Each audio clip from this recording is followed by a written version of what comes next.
মুম্বাই ইন্ডিয়ান্সকে এবার সত্যি ইতিহাস বদলানোর মতো কিছু করতে হবে, কারণ গতবার তারা যে ঐতিহাসিক সিদ্ধান্তগুলি নিয়েছিল সেগুলোই এখন তাদের ইতিহাসের পাতায় বিলীন করে দেওয়ার জন্য তৈরি।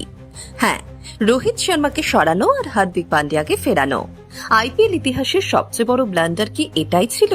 মনে করে দেখুন, একসময় এই হার্দিক পান্ডিয়াই মুম্বাই ইন্ডিয়ান্সকে গালমন্দ করেছিলেন, বলেছিলেন মুম্বাই তো শুধু বড় বড় প্লেয়ার কিনে ট্রফি জেতে, আর সেই হার্দিককেই নাকি 100 কোটি টাকার চুক্তিতে ফিরিয়ে আনলো ম্যানেজমেন্ট। আইপিএল এর ইতিহাসের সবচেয়ে জঘন্য ডিল হয়তো এটাই।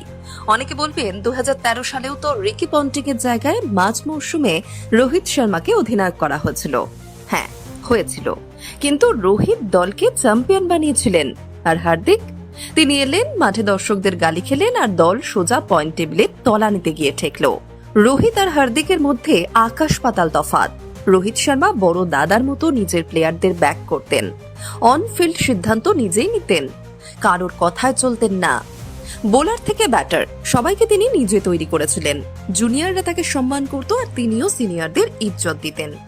কিন্তু হার্দিক পান্ডিয়া, তিনি নিজেকে একজন নেতা মনে করেন। তার অধিনায়কত্ব নিয়ে প্রশ্ন তুলছি না, কিন্তু ভাই, তোমার দলটাই তো ভেঙে টুকরো টুকরো হয়ে আছে। ড্রেসিং রুমের অবস্থা দেখুন, সূর্যকুমার যাদব একদিকে, তিলক বর্মা আরেকদিকে, জসপ্রীত বুমরা একদিকে, আর হার্দিক পান্ডিয়া নিজে আরেকদিকে। সবাই যেন এক একজন বড় নেতা, আর একটা পার্টিতে যখন সবাই নেতা হয়ে যায় তখন সেই পার্টি আর চলে না। পার্টিতে নেতা একজনই থাকে, বাকিরা কর্মী হয়।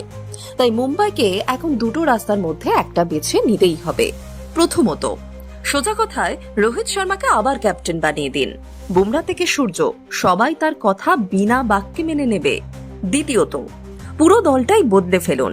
হার্দিককে একটা একদম নতুন ফ্রেশ টিম দিন, ঠিক যেমনটা গুজরাট টাইটান্স করেছিল, যেখানে সবাই হার্দিককে নিজেদের চেয়ে বড় মানবে। আর আপনি কার ঘাড়ে দোষ চাপাবেন?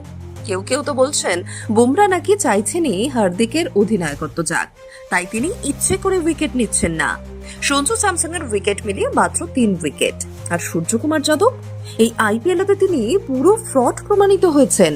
পরিসংখ্যান শুনবেন, 5 বলে 5 রান, 30 বলে 36, 10 বলে 15, প্রথম বলে 0, 22 বলে 33, 3 বলে 6, 37 বলে 51, 8 বলে 16, 11 বলে 21। শুধু একটা হাফ সেঞ্চুরি এসেছে। ভাবুন, 16 কোটি টাকার বেশি দিয়ে একে রাখা হচ্ছে বক্স ক্রিকেটের মতো খেলার জন্য। ফার্স্ট বোলারদের সামনে এই আইপিএলে তার গড় মাত্র 10। 26টি ইনিংসে ফার্স্ট বোলারদের কাছে 7 বার আউট হয়েছেন তিনি। আর তিলক বর্মা মুম্বাইয়ের হয়ে 63টা ম্যাচ খেলে ফেলেছে, আর প্লেয়ার অফ দ্য ম্যাচ হয়েছে মাত্র একবার। কিভাবে এতগুলো ম্যাচ খেলানো হলো একে? 8 বলে 5, 5 বলে 7, 29 বলে 47, 45 বলে 101। ওই একটা ভুল করে সেঞ্চুরি চলে এসেছিল জিটির বিপক্ষে। তাছাড়া 3 বলে 8, 3 বলে 1, 10 বলে 14, আর 2 বলে 0। তীর আর তুক্কার মধ্যে এটাই তো তফাৎ। তীর রোজ লাগে, তুক্কা মাঝে মাঝে লাগে। সোজা কথা, তিলক বর্মাকে কেন খেলানো হচ্ছে আর সূর্যকুমার যাদবকে কেন এত ওভার রেট করা হচ্ছে সেটাই বোঝা যাচ্ছে না।